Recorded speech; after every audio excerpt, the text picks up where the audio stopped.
आप एक इंडिविजुअल हैं, आपके पास कुछ पैसा है, आपने अभी अपनी नौकरी शुरू करी है, आपने अपना बिजनेस शुरू करा है, आप ऑलरेडी एक मिडिल एज्ड इंसान हैं, 40-50 साल के, जहाँ पे आपने पिछले 10-15 साल से कुछ पैसा सेव करा है, कुछ पैसा इन्वेस्ट करा है। आप एक ऑलमोस्ट टूवर्ड्स 65, 70, 75 एक वृद्ध इंडिविजुअल हो, एक एक यू कैन से एक्सपीरियंस्ड इंडिविजुअल हो, जिसने अपना सारा का सारा जीवन अपना पैसा कमाने में, लुटाने में, गंवाने में, बचाने में लगा दिया है, और आज भी आपके पास कुछ कुछ पैसे हैं, कुछ कुछ सेविंग्स हैं, कुछ कुछ इन्वेस्टमेंट्स हैं, रादर बहुत कुछ सेविंग्स हैं, बहुत कुछ इन्वेस्टमेंट्स हैं। So this video is going to be for all of you, my friends. So let's get started. So my name is Anil Gupta from Tag Investments. We welcome you to today's session on where where to invest. Okay. So bringing to you as a typical, मतलब अगर आप एक investor हो, as मैंने कहा कि आप start कर सकते हो, आप मिड में हो सकते हो, या आप टुवर्ड्स योर एंड हो सकते हो। एंड तो गलत हो जाएगा बोलना, बट ऑलमोस्ट एक्सपीरियंस इसको बोल सकते हैं। तो टिपिकली क्या क्या इंस्ट्रूमेंट्स हैं जहाँ पे हम इन्वेस्ट कर सकते हैं। ओबियसली टिकट साइज पे, आपकी नेटवर्क पे बहुत सारी चीज़ें डिपेंड करते हैं, but I try and keep it simple कि आप कहाँ कहाँ इन्वेस्ट कर सकते हो। तो टिपिकली जो फाइनेंशियल इंस्ट्रूमेंट्स हैं, हमने उसको 4 जगह बांट रखा है। 1, सबका फेवरेट, सबका जो मान चुके हैं कि म्यूचुअल फंड सही है, तो हम भी मान चुके हैं और आप लोग भी मान चुके हो कि म्यूचुअल फंड सही है। तो 1 instrument is obviously mutual funds, जहाँ पे आप निवेश कर सकते हैं। Second instrument is model funds, MF, वो भी एमएफ ही कहलाता है। ये सही है या बेटर है, इसके ऊपर हमने एक वीडियो भी रिलीज़ कराया। आप हमारे चैनल को अगर सब्सक्राइब कर चुके हो तो आपने देख लिया होगा, नहीं तो you can obviously watch it in your in the playlist, आपको मिल जाएगा हमारे म्यूचुअल मॉडल फंड्स। तो model funds typically, mutual fund सब लोगों को किसी ना किसी हद तक पता है कि म्यूचुअल फंड्स क्या होता है। It's a collection of, you can से, funds from many investors. Mutual funds के बारे में भी आपको बता रहा हूँ कि बहुत सारे लोग, बहुत सारे इंडिविजुअल्स, कॉर्पोरेट्स, एंटिटीज़ पैसा एक म्यूचुअल फंड कंपनी को देते हैं, एसेट मैनेजमेंट कंपनी को देते हैं। उसके ऊपर एक फंड मैनेजर होता है, और वो डिपेंडिंग आपने कहाँ पे चूज़ करा है पैसा लगाने के लिए, डेट में चूज़ करा है which is bond market, equity में चूज़ करा है which is share market, and hybrid which is a combination of debt and equity, उसके हिसाब से फंड मैनेजर आपका पैसा इन्वेस्ट कर देता है। मॉडल फंड्स में क्या होता है typically, generally it is more of a equity exposure, 100% equity exposure, जहाँ पे आपके लिए अंडरलाइन स्टॉक्स खरीदे जाते हैं by somebody called as RIA, registered investment advisor. जैसे म्यूचुअल फंड में फंड मैनेजर होते हैं, ऐसे ही मॉडल फंड में रजिस्टर्ड इन्वेस्टमेंट एडवाइजर होते हैं, सेबी अपॉइंटेड होते हैं security exchange board of India के द्वारा। और यहाँ पे टिपिकली थोड़ा सा कॉन्सेंट्रेटेड पोर्टफोलियो बनाया जाता है as far as compare to mutual fund. So typically consisting of anything between 10 to 20 to 25 stocks का आपका स्टॉक पोर्टफोलियो बनाया जाता है, और उसको वो ईयर ऑन ईयर मैनेज करते हैं। इन्वेस्टमेंट कम ट्रेडिंग पोर्टफोलियो एक तरीके से कह सकते हो, which is auto manage by RIAs, registered investment advisors. Firms होती हैं, बहुत सारी हैं, बट आप ऐसा मान के चलो, जो म्यूचुअल फंड के फंड मैनेजर्स होते हैं, वही अपने एक्सपीरियंस लेने के बाद म्यूचुअल फंड इंडस्ट्री से, वहाँ से छोड़ के, म्यूचुअल फंड कंपनी को छोड़ के अपनी खुद की RIA रजिस्टर्ड फॉर्म बना लेते हैं, रजिस्टर्ड इन्वेस्टमेंट एडवाइजरी फॉर्म बना लेते हैं, और फिर जैसे म्यूचुअल फंड में पैसा संभालते थे, ऐसे ही मॉडल फंड्स के जरिए पैसा संभालते हैं। So beautiful model. Other than that, जो एक और इंस्ट्रूमेंट है वो है ETF, एक्सचेंज ट्रेडेड फंड्स। ये भी सही है या ज़्यादा सस्ता है दूसरों से, इसके ऊपर भी हमने वीडियो बना रखी है, आप इसके ऊपर भी देख सकते हो हमारे प्लेलिस्ट में, टैग इन्वेस्टमेंट के नाम से। सो ETF इज नथिंग, इसके लिए आपको एक डीमैट अकाउंट की जरूरत होती है। मॉडल फंड्स के लिए भी डीमैट अकाउंट की जरूरत होती है। तो आप रियल टाइम मार्केट आवर्स में 9:15 to 3:30 जो इंडियन मार्केट आवर्स होते हैं, आप बाहर भी US मार्केट में भी ETF में इन्वेस्ट कर सकते हो। तो talking with respect to Indian context, आप ETFs में 9:15 to 3:30 के बीच में आप इन्वेस्ट कर सकते हो रियल टाइम। तो म्यूचुअल फंड, जो म्यूचुअल फंड की कंपनी होती है, उन्हीं के फंड मैनेजर्स के द्वारा ETFs निकाले जाते हैं। But how is it different from mutual fund is, ये रियल टाइम ट्रेड होते हैं। तो ETFs can be large cap, mid cap, small cap, it can be broad based, it can be thematic, it can be sector based. Bank का ETF आता है, IT का ETF आता है, कंजम्पशन का ETF आता है, एंड टिपिकली यहाँ पे इसमें भी आप मेनली डेट और इक्विटी कैटेगरी देखते हो ETFs में। इसके अलावा जो, जहाँ पे आप अपना पैसा डाल सकते हो वो है स्टॉक्स, डायरेक्ट स्टॉक्स।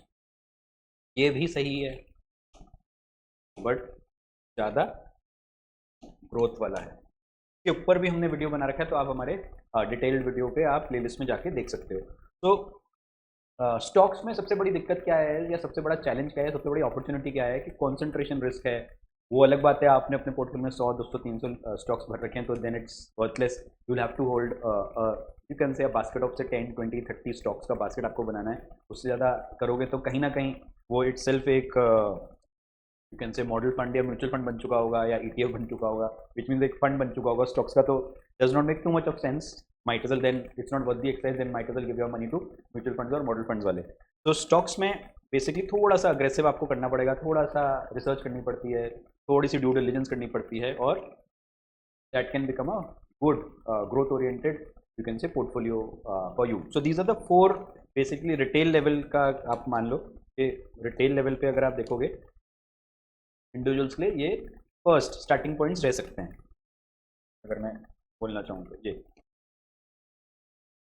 अब once your portfolio become sizeable, मैं अभी थोड़ी सी कैलकुलेशंस भी बताऊंगा आपको। Once your portfolio become sizeable, then there are more you can say sophisticated products आप मान लो, which are typically termed as PMS, portfolio management services, AIF, alternative investment funds. इसमें 50 लाख का टिकट साइज होता है, इसमें 1 करोड़ का टिकट साइज होता है। And then you can say private equity, unlisted जो स्टॉक्स होते हैं, जो अभी तक लिस्ट नहीं हुए हैं, प्रॉब्ली फ्यूचर में होंगे नहीं होंगे, nobody knows, it is just predictions. उसमें भी टिपिकली 1 करोड़ 2 करोड़ से टिकट साइज शुरू हो जाता है। तो इन वाले प्रोडक्ट्स में भी we all deal and we promote, but after your corpus has become sizeable. Sizeable का टिपिकली आप ऐसा मान लो कि 2-3 करोड़ रुपये का जब आपका पोर्टफोलियो साइज हो जाता है, I am not talking about real estate का। रियल एस्टेट में तो मतलब it can also be 10 15 20 30 crore, but that's not liquid. जो अगर लिक्विड एसेट क्लासेस होते हैं, तो आप फिर ये इन वाले प्रोडक्ट्स में सोच सकते हो डालने का। अदरवाइज जनरली जब आप 5-10 करोड़ के पोर्टफोलियो पे पहुंच जाते हो, then is when you should enter in PMS, AIFs and private equity. Otherwise we genuinely feel कि ये 4 combinations, mutual funds, model funds, ETFs and stocks, would do proper justification in terms of the growth in your portfolio along with cash flows, along with liquidity। ये सारी की सारी चीज़ें आपको portfolio में मिल जाएंगी। अब जो मैं आपको बताने वाला था कि थोड़े बहुत कैलकुलेशन देख लेते हैं। Typically see the trick is, आप यहाँ पे 10,000 रुपये, आई अंडरस्टैंड किसी के लिए 10,000 बहुत बड़ी रकम हो सकती है, आई अंडरस्टैंड कि जो ऑलरेडी बहुत कमा चुका है वो 10,000 रुपये उसके लिए कम रकम मानी जाएगी, बट मैं जस्ट फॉर एग्जाम्पल मैं देना चाहता हूँ 10,000 रुपये पर मंथ यदि आप इन्वेस्ट करते हो एंड आप 5 साल से शुरू करते हो, और टिपिकली अभी हम 15% का मान रहे हैं। Although times are euphoric when we record this video, we are at a lifetime high. India का मार्केट, US का मार्केट, ग्लोबल मार्केट्स, जापान का मार्केट अपने लाइफ टाइम हाई पे ट्रेड कर रहा है। सो 15 20 25 30 40 50% के CAGR रिटर्न मिल रहे हैं। बट हम लोग फॉरवर्ड थिंकिंग, अगर हम आज से 2024 से लेके फ्यूचरिस्टिक बात करें एंड पिछले 100-150 साल पीछे की बात करें, तो आई फील कि 15% is a good expectation to keep. Although generally अगर आप सेबी वगैरह की गाइडलाइंस देखोगे, गाइडलाइंस तो क्या है, उसमें कोई रिटर्न की तो बात कर ही नहीं सकते हैं, बट अगर आप जनरली कैलकुलेटर्स देखोगे सेबी की वेबसाइट से, सेबी रजिस्टर्ड वेबसाइट्स पे, तो जनरली 12% के हिसाब से होता है, तो हम 12% के हिसाब से भी ले सकते हैं। बट आई एम अज्यूमिंग के लोगों को 12% का कैलकुलेशन देखने में मज़ा नहीं आएगा, but just trying to make a point here कि 10,000 रुपये 5 सालों के लिए आप डालते हो तो वो 8 लाख रुपये बन जाते हैं। यही आप 10 साल के लिए डालते हो तो ये 22 लाख बन जाते हैं। यही अगर आप 15 साल तक निवेश रखते हो तो ये 47 लाख बन जाते हैं। यही आप 20 साल के लिए डालते हो तो ये 91 लाख बन जाते हैं। अब आप देखना कि पावर ऑफ कंपाउंडिंग क्या होता है। I am sure many of you have already lived this life of and enjoyed this you can return, but I'm just trying to give you a broad perspective। 10 साल में 22 लाख बनते हैं। मान लो आपने पैसा निकाल लिया और उसको खर्च कर दिया, और वापस से बहुत से ऐसे लोग करते हैं 10 साल का प्लान लेते हैं, 10,000 रुपये 10 साल के लिए डालते हैं, 22 लाख बन जाएंगे, मैं खर्च कर दूंगा। मान लो मैंने रियल एस्टेट ले लिया, प्लॉट ले लिया, कहीं खर्च कर दिया, और फिर वापस से 10,000 रुपये कहते हैं मैं चालू रखूँगा मगर अपनी SIP, बट ये वाला पैसा मुझे दे दो और मैं उसको खर्च करना चाहता हूँ। मान लो आपने उसको खर्च नहीं करा होता और 10 की बजाय 20 साल तक इन्वेस्टेड रहते, ये 22 की बजाय 91 लाख हो चुका होता, नहीं तो सिर्फ 22 लाख ही बनता आपके अगले 10 साल में, क्योंकि 22 लाख रुपए आप वो खर्च कर चुके होते। अब मान लो गलती से 20 साल बाद ये 91 लाख रुपीज़ आपने निकाल लिए और आपने कहा कि नहीं अभी भी मैं कमा रहा हूँ और मैं 10-10 हज़ार रुपये और डालते रहूँगा अगले 20 साल तक, और फिर देखेंगे। बट ये वाला पैसा तो मुझे दे दो, मुझे एक प्लॉट खरीदना है, मुझे एक घर खरीदना है, मुझे अपने बच्चे की शादी करनी है, वट एवर XYZ रीज़न है। और दूसरा, आपने गलती से एक और मतलब बड़ी गलती या बड़ा सही काम मुझे नहीं पता, 40 साल तक ये 10,000 रुपये की SIP चालू रखी, ये आपके 9 करोड़ 70 लाख रुपए बन जाए of 91 lakh, and that is what exactly I am talking about is called power of compounding. अब आई एम अज्यूमिंग कि 40 साल जो ये वीडियो देख रहा है 40 साल तक अभी तक किसी ने नहीं करी होगी इतनी बड़ी टेन्योर के लिए। टेन्योर इतना नहीं रखा होगा, but SIP amount I am assuming 4 lakh या 40 लाख या 50 लाख भी करा होगा, 1 करोड़ भी करा होगा SIP का, बट 40 साल तक नहीं करा होगा। अब जस्ट कैलकुलेशन से अगर 40 की बजाय 80 साल कर दिया, आजकल I was just reading NPS में भी NPS वत्सल्य ऐसा करके स्कीम निकली है जहाँ पे आप अपने बच्चों के रिटायरमेंट के लिए भी आप सोच सकते हो। तो प्लीज अंडरस्टैंड, जब government can think of taking out a scheme for your children's retirement, then why can't you as a parent think of your children. अगर आप पेरेंट हो तो, अगर आप युवक हो, शादीशुदा ही नहीं हो तो this statement is not for you, but if you are a parent then why can't you think of your children's retirement. तो अगर ये 80 साल तक ये ऐसा रहा, मेरे को गिनना पड़ेगा एक मिनट, 5 7 921 करोड़ 921 करोड़ रुपए बन जाएंगे यदि आपने 10,000 रुपये की SIP 80 साल तक चालू रखी। अब ये चालू रखने का मतलब ऑब्वियसली थोड़ा सा ज़्यादा हो जाएगा। अब मैं इसको 100 साल की SIP, ये कैलकुलेटर स्टॉप होती है, रिटर्न उठाना बंद कर दिया है, तो let me keep it to, ये क्रैश ही हो गया। So here you are. So what I am saying is कि वो कैलकुलेटर भी कह रहा है कि और मत दिखाओ इसको क्योंकि क्रैश हो जाएगा, but what I am trying to make a point here is, let me open this यहाँ पे। तो इसको प्रैक्टिकली कैसे करा जाए, बिकॉज बहुत सी बार लोग ये आर्ग्यू करते हैं कि 10,000 रुपये की SIP 10 साल 20 साल 30 साल तक भी प्रैक्टिकल लगती है, बट जैसे ही हम जैसे इंथुजियास्ट्स 40 साल 50 साल 60 70 80 साल की बातें करते हैं तो वो थोड़ा सा अनरियल लगता है। इसको रियल बनाने के लिए एक तरकीब है हमारे पास कि इसी 10,000 को ना आप 3 जगह स्प्लिट कर दो, 1,000 रुपये, 4,000 रुपये और 5,000 रुपये। ये वाला 5,000 रुपये आप 10 साल, ये वाला 4,000 रुपये आप 20 साल 30 साल तक चलाओ, ये वाला 1,000 रुपये आप अपने जीते जी, फिर नेक्स्ट जनरेशन के जीते जी और नेक्स्ट टू नेक्स्ट जनरेशन के जीते जी आप इसको चलाओ। अब मैं एक मिनट कोशिश करता हूँ, अगर वो कैलकुलेटर अगर खुल गया ओके। अब आप कोशिश करना समझने की जो मैं बोलने की कोशिश कर रहा हूँ यहाँ पे। अब मैंने कहा कि चलो 10,000 रुपये अब हम इतने सालों तक नहीं चलाते, हम सिर्फ 10,000 में से 10% चलाते हैं फॉर 100 ईयर्स, जस्ट कैलकुलेशन, और 12%। ये एक्चुअली पकड़ ही नहीं रहा है, तो मैं इसको 80 साल बनाने की 80 साल और 12%, तो ये almost close to 100 crore rupees बन जाते हैं। यही मैं 14% करूँगा तो ये 328 करोड़ बन जाएंगे, and that is what the power of compounding is.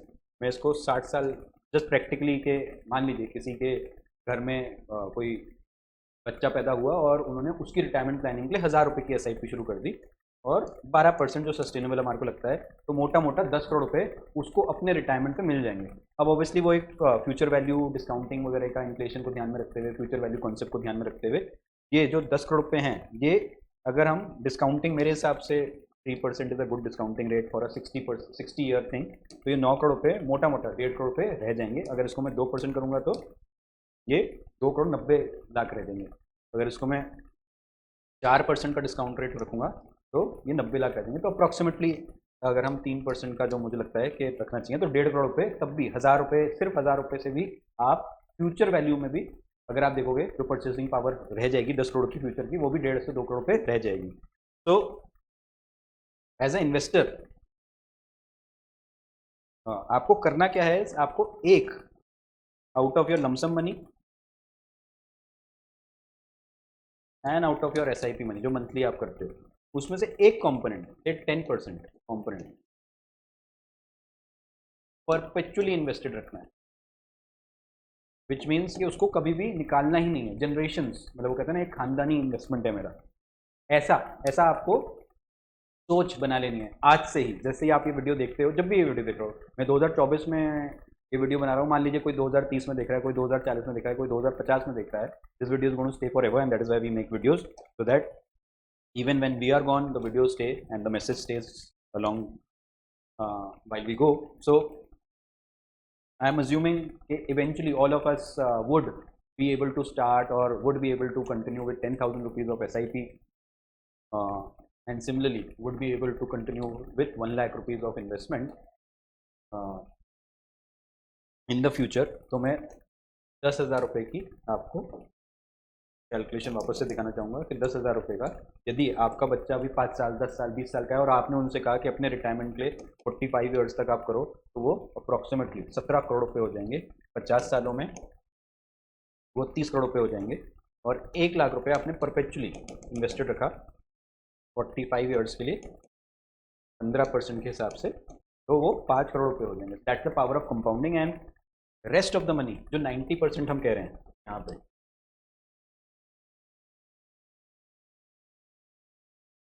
ये वाला जो 90% हम पैसा कह रहे हैं,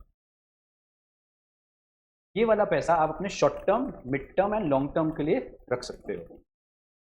short term, mid term and long term. Short term की डेफिनेशन है 0 to 3 years, मिड टर्म की डेफिनेशन है 3 to 7 years, लॉन्ग टर्म की डेफिनेशन है 7-10 साल and above. So that was little bit about how, where, how much can you invest. We understand this is a generic video. If you are wanting a one-to-one calculation, if you are wanting a very personalized, customized calculation and discussion, you may contact us on these numbers or click on the given link below for a strategic call with us on a one-to-one basis, and we'll be happy to discuss and share our experiences and valuable inputs based on our discussion. So till then, Jai Hind. Thank you.